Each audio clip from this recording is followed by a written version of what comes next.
I'm a continuous guinea pig. So once I'm fully convinced that something works, I like to stop doing it just to see if the bad stuff comes back.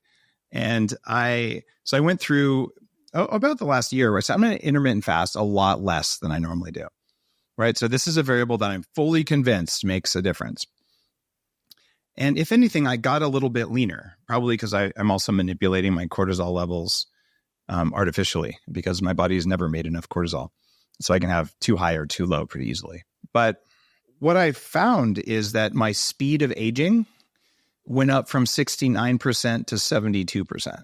So Brian Johnson is in all the news with a similar message to Superhuman.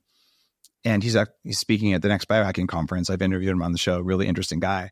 And his speed of aging is 72% on a diet that includes collagen protein. Other than that, it's plant-based.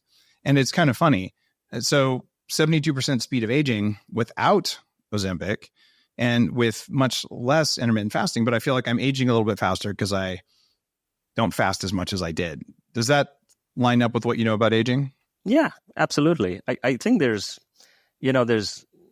you probably have heard a lot of folks talk about these different hallmarks of aging, and it's a continuum, right? It's not if you tackle one or two, if you hit on nutrient sensing deprivation or mitochondrial dysfunction, you're not going to correct for everything. And that totally makes sense.